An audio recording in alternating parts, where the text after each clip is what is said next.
Good morning, Trek team. Where are we? Well, we're at Jacob Kern and Sons Wholesalers. I saw a sign at the corner of Nichols and Transit and decided to explore. Came down the street and this is what I found. What is a wholesaler? This is someone who's selling goods in large quantities. They sell office supplies like folders and papers and pencils. They sell health products like deodorant and lotions, and they also sell cookies and cereals and gum and my favorite, candy.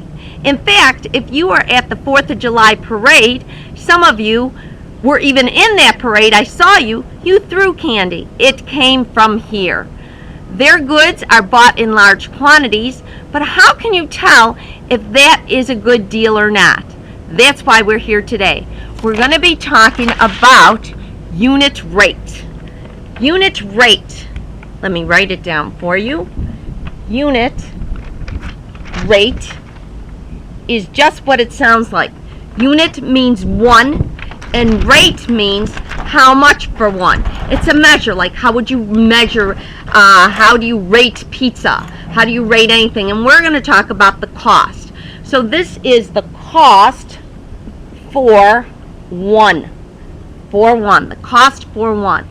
And when I went into here, and you know what, they're in my pocket and I can't get them right now, but I wanted to buy some Smarties. And I could buy a jar of Smarties for $12.95. And when I asked him how many were in there, he told me there was 180. So I wanted to know the unit price, how much for one. So I needed to divide. Here we go. How important this dividing of decimals is for us, isn't it?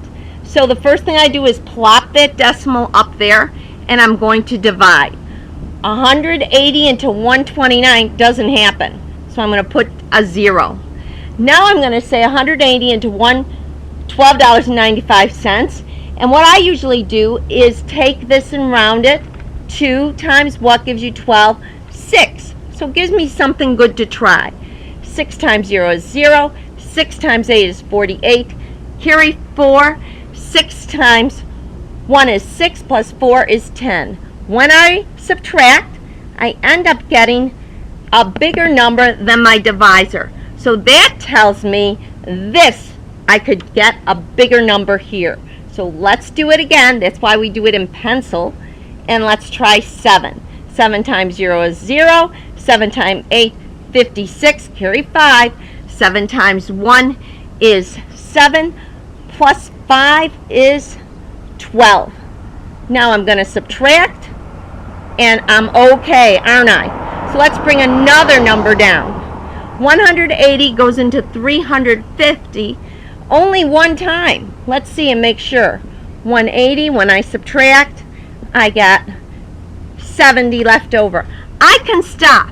Remember, money is only 2 places. So I'm going to look at this and round it and say, well, this is really about 0.07. Remember, look over your shoulder, 0 or 4. Keep it down to the floor.